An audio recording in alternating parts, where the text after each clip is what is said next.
have Bobby Cristuta, co-founder of Admov Philippines, to discuss that unconventional form of advertising. Yes. Hi, Bobby. Hello, Bobby. Good Welcome. morning. Welcome Good to morning. Daily Thank Insight. you for joining us. Thank you very Right here. much. Yeah, Thank you as perfect. well. Okay, So people want to know, first of all, what Yes. is Admov? Admov is an infotainment platform wherein we put in tablets inside Uber and Grab. Now, on these Like that. tablets, we show them different kinds of content so that the passengers get to be entertained while they're traveling. Nice. Okay. Now, because it's very traffic here. Yes, you- correct. Yeah, we spend 2 to 3 hours stuck in traffic. Why not show them some contents, interesting contents, then show them advertisements as well. Very So smart. that's basically it. Admov, you put this gadgets inside Uber and Grab ba yun? Yes, oo. Yung partner ninyo. Yeah. And then you show different kinds of advertisements or hindi lang ads? Hindi lang ads. It's, Okay, what do you show? It's a mix of funny shows, mga yung information that could engage the passengers. Really? Like Okay. cooking recipes. We also show those Nice. things. Okay. Diba? Parang informing them and entertaining them at the same time. Infotainment. Okay. Yes. So Oo. who creates this content? Actually, we've partnered with different content providers. Nice. We have like the Best of Manila. We also have the Fat okay. Bear Studios. Oo. Basically, the independent ones, we connect with them so that we could help promote their channels as well. Yes. Ayun. Okay. Oo. So this is different because I see sometimes in taxis they bought a TV and they Yes. do like the TV plus, but they don't have any control of the content and they're not really earning anything. Oo. But this one, Yeah. who is earning? Of course, Admov, the advertisers, but what about the Uber drivers themselves? Yeah, aside from providing entertainment for the drivers, I mean for the passengers, we also offer this tablet so that the drivers can earn some ad revenue inside it. Ayun. Oh, how? Okay. Do we discuss it in this segment? Oh, well, we can go into details. I think I got a little excited. I Okay, didn't yung mention question. that. Okay. So how it works, medyo pag-aaralan natin for or next tatanungin part. natin mamaya. Okay, let us ask muna yung backstory. Why this kind of business? Are you guys in that industry before this business pa? I mean, what are your background? Ellard and I were both from the IT industry. Oh, let's say Okay, hi yeah. to Ellard. The Ellard, what's the co-founders. full Hello, name? sirs. Ellard Caperal, Ellard Caperal. Hello. Okay, so your background was in IT. IT. Both of you. Yes. Okay. We both work in IT multinational companies. Now we were a few months ago. He had this idea of why not create this platform where people get to see ads inside Uber and Grab. Now when he reached out to me, I saw, hey, there's potential in there. We should try that out. Then amazingly, we saw that there is indeed demand for this. Oh, So, especially in the Philippines, when you're in your car, sometimes for 1 hour, might as well make money from that, di ba? And, yes, and the fact that majority uses Uber and Grab vehicles now, wala na halos nagko-commute or the regular taxi, Oo. right? So Oo. you pick the right partner, ha? Yes. Kasi mas maraming tao na ngayon nag-Uber and Grab. Okay, so basically the inspiration behind it is to provide entertainment sa passengers The kasi first- traffic.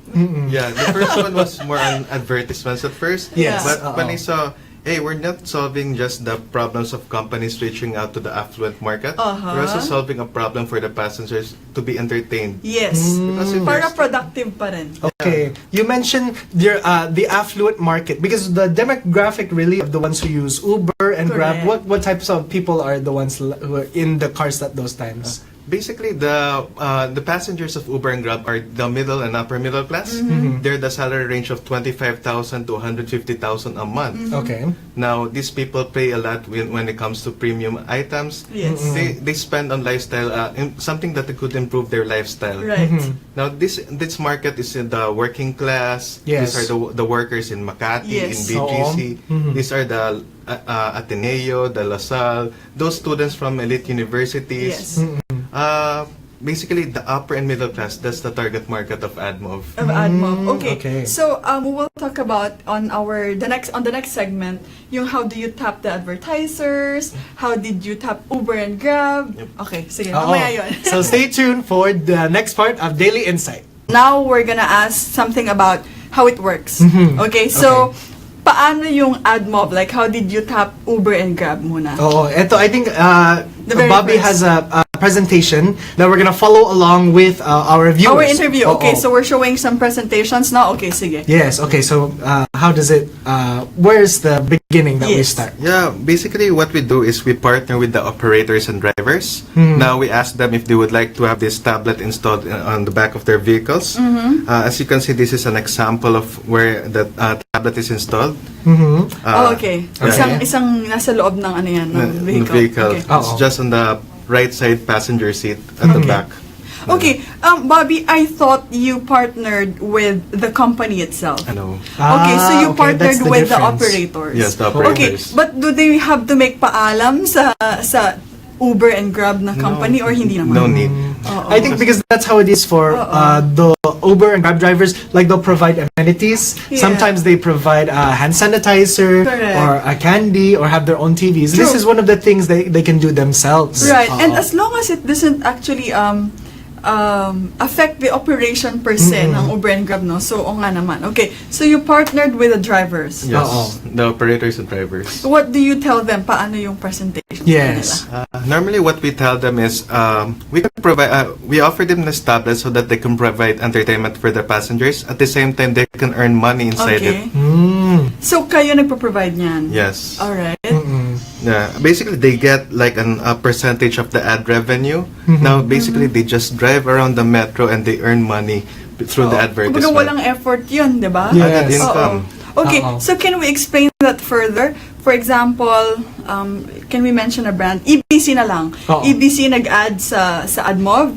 Okay, so si driver pumayag siya maglagay ng tablet.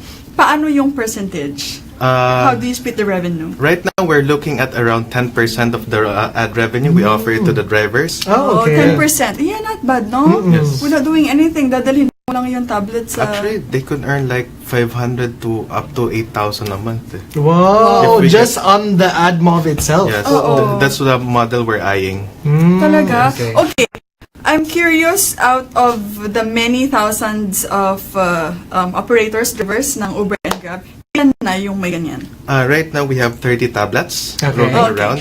But we're eyeing to hit the 150, hopefully by this by the first quarter. The third quarter of 2017. This year, okay. But we have to 150. qualify. You have 30, but when did you start this one? We just started around 5 months ago, but we just launched in less than 2 months. Oh, so kaka-launch already- lang. oh, Yeah, very and they new. already have 30 carrying Admov. Okay, how about the operation? So you guys are co-founders. Yep. How do you operate? What's like daily routine for Admov? Elliot is doing the codings and stuff. For my part, I reach out to the advertisers, doing the marketing stuff. Now, what we do is, since basically the tablet runs in the cloud, Yes. for the advertisement, we just upload it to the system and automatically the tablets get all the Receive na. advertisements. Ayun, Yeah. okay. Grabe technology Oh, talaga, no? okay. So we discussed your partners with Grab and Uber. What's the next part that you want to discuss as part of your presentation? Basically, Admov is pretty much very high tech. Because as an advertiser, I noticed that OH, the billboard ones, Yes. there's a lot of gaps on those platform. Yes. Like for instance, can you measure how many eyeballs have seen? Who were the Yeah. demographics? Oo. Oo. You can't do that. But with Admov, we were able to solve a lot of things that the traditional ones hasn't done. Like, let's take for instance the location-based marketing. Oh, Now, okay. with this tablet, we use the GPS, wherein if a car passes through a certain area, that's the only time the ads can be seen. Ayun. Okay, so for example, if I'm in a car, I'm driving on Visayas Avenue. Yes. Then, and if you've partnered with restaurants on Visayas, dun lalabas when I'm driving through that street. Yes, you can Ayun. target that Nice, no? Galing, by Galing. location. by location. Oh, so then it's relevant to what you're doing. Correct. Halimbawa, you're not here in Quezon City and then you're seeing an ad, may promo naman sa BGC. Eh, malayo naman ako Malayo, hindi ka naman pupunta Hindi doon. applicable. Correct. Okay, Oo. now I'm curious naman, paano nyo tinatap yung mga brands? Yes. To get them advertised on Admov. For the brands, it's a marketing mix of we do networking events. We reach out to them to emails, to LinkedIn, Yeah. to Facebook. It's really a varied mix of different channels on reaching B2B. Okay. So far, can we marketing. mention yung existing kaya nila Yeah. clients? Yeah, one of our clients is right now is Red Ribbon. Wow, they're okay. it's a good brand. Okay. We also have Fiera de Manila. They advertise all their events inside our platform. Nice. Actually, we also help some of the brands like the Finishers. It's like a book about technopreneurship. Yeah. Okay. Then we also have the Slow-Mo Manila inside because the market for Slow-Mo Manila is kind of the premium ones. They wanted the the middle class and upper middle class segments. Now, when you're partnering up with these different brands, are you looking for a specific demographic? Now, you said this when you're catering towards the affluent ones. Then, are you selective about the partners that you join with? Basically, we just vet the content. Okay. Because like if it's something like a vice effort, okay, we have yeah. to be careful on that. So, Yes. ayaw mo rin. Okay, kami din dito sa Eagle Broadcasting. We don't like Yes, oo. same products. That's good, diba? Aligned yung ano natin. Oh, align with your vision, your branding, your image. Correct, yung values. Oo. Okay, now, for example, I am the brand. I would like to advertise. Ano yung term? Ano yung payment? If we can we mention the packages? Yeah, we Okay. have different types of packages for Admov. Like we have the fleet package. Fleet. Yeah, you Alright. reserve X amount of cars. Those cars are exclusive to show your ads. No Okay. competitors will be Okay. able to show their ads inside it. Oh. Now, it will run for a month. Now, basically, it's for those who want mass marketing. It will run all over Metro Manila. Okay. For those 10 cars, it will wherever they go, it will show the ads. Now, if you're like a okay. big brand, you want to advertise to this certain segment, that's good for you because Correct. Sa lahat ng location. sa no? location. We also offer the what do you call this? The per location or per targeting. Yes. What it does is, di ba kanina I mentioned to you na we do location based. Oo. We can also do like the age and gender. How? Targeting. How do you do Oh. that? How do you So- know kung male, female yung rider? Oh, yes. You'll be amazed because Yes, I am I'm already. intrigued. Oo. Sige, explain. diba, Magpaliwanag. nauso na si artificial intelligence. Okay. We also do AI inside the tablets. Now, Okay. I'm scared. Oh, sige. Ayoko na lang. Okay, so you do a lot of AIs, ha? yeah. Okay. Like for the tablets, there's this there's a camera inside the tablet. Now, what it does is when it scans the face of a passenger, it detects, it estimates the age and gender of the passenger. It estimates the age. Grabe.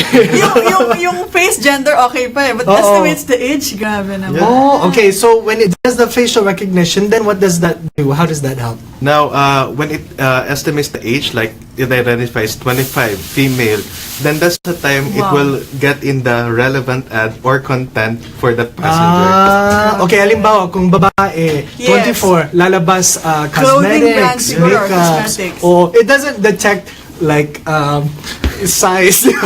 Baka auto, baka Oo nga, baka naman pwede. malakas kumain. Good idea.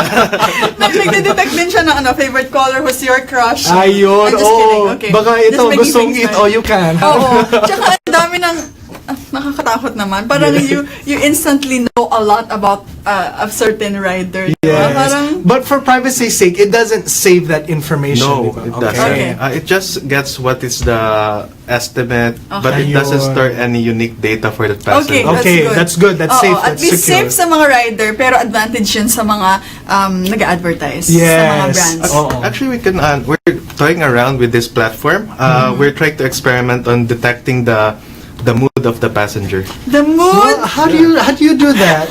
Because of the face, you could like you're frowning or you're smiling or Totoo you're ba? laughing. Sobrang talino niya. Okay. Kung halimbawa na Kung naiinis nakasimangot dahil or sa traffic. umiiyak, ganon. Oh, Kasi for yeah. example na... And then typical tissue is Okay, so for example, okay, medyo ano na tayo ngayon. Yes, oo. We're just super amazed. Oo, I think I want to get into a car now to see how it works. Okay. We talked about the operations and how Admov works. How about the management internal? How do you divide the labor, guys? Do you have a team? Yeah, we have a team. We have some developers helping us. Then we also for the marketing, that's my responsibility of moving around. Okay. Yeah. Okay, so Okay. you do marketing? Yes, Okay. it's a very lean organization right now. Hopefully, Okay. once we get an investor, we could expand the team and scale up. Yeah, business. hopefully, oo. Tsaka it's a very may potential talaga siya, very Oo. promising. And also because you just launched 2 months ago, di ba? It's very Yes. understandable. Very okay. new. So we'll discuss more about their plans for the Yes. future in the next part of Daily Insight. So it's just launched just a couple months ago, right? Oh, 2 so months. what are your plans now for Admov? Where do you see it going? Yeah, right now what we're looking at is expanding the fleet Okay. because for now we have 30 cars. We're looking at expanding to 150 and eventually to 1,000 then 10,000. Oo. Now here's the okay. reason why 10,000. Oo. That's around 4.2 million passengers already. Oh, wow. For Ang dami. 10,000 vehicles, A month.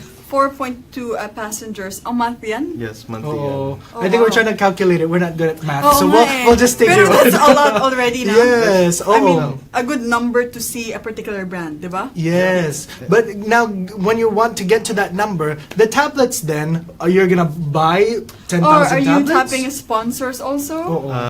We're looking at right now we're doing bootstrapping, but we're also looking at investors who can help us expand the fleet. Yes. Oh, okay. Right now, our problem is not the advertisers. Our problem really is about giving the supply because we already have the ad agencies to interested, but we couldn't give them the 150 plus. Oo. Kasi wala pang Okay. ano. The Pero- demand is there, just the supply Oo. of the The tablets. How about getting the operators? May contact na kayo sa kanila? They're willing? Kasi actually wala naman silang gagawin, right? Oo. It's pretty easy right now because like we don't do much advertising with Admov for the operators, but we already have 1,300 sign-ups. How did Oh, they, wow. 1,300? Sign-ups. From Dami na. just 2 months ago. Oo. Oh, ang dami, no? Sana may mag-provide na or mag-sponsor ng Ng tablets. Yes. Yes. Oh. Yes. How did these operators who signed up, how did they find out about Admov? Yes.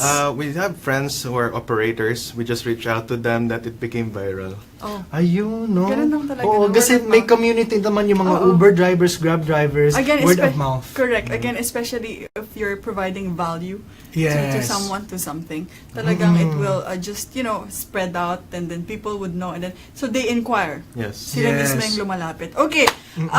Bobby, your advice for our aspiring entrepreneurs, lalo Oo. na you're in this industry, marami ng mga millennials or non-millennials mahilig sa mga tech things. How can they make business out of it? Oh, I see. Basically, the first I've run lots of startup before. A lot of them failed. So I'll teach. I'll give some advice. The first thing you need to learn is not to fall too in love with your idea. Okay. Not to? To fall in love with your idea. Okay. Not fall to in fall too in love. Or to Yeah. fall in love. Or Okay. too much. Really, why? It's kind of odd, but here's the logic behind here. Okay. Most of the startups I've seen, they're so passionate about their idea, but they didn't realize that it isn't working to the consumers. You need to listen to your consumers. Oo, tama. Oo. Yeah, if you're gonna push through with the same set of ideas, they don't feel the need for it. Even though you do great marketing or whatever, it won't work. You need to Ayun. understand how their Okay. customer thinks, what are their problems. You need to come up with a solution to their problems. Oo. Ayun, that's what we need to, you need to see what is the problem of the consumers Yes. and how to give a solution to it. Yes. Not how brilliant you think your idea is. Correct. Mm-mm. Siguro that's basically saying be open-minded, no? Yes. As you explore the business. I think we heard that same advice sa nakaraang guest natin Oo. na be open to learning. Na kumbaga it can change along the way, no? The idea. You just have to be open. Like with Admov, has this idea Of been the advertising or lang. has it evolved through the months, through the years, or have you stuck to the same original idea from the beginning? It moved from different ideas already Ayun, because oo.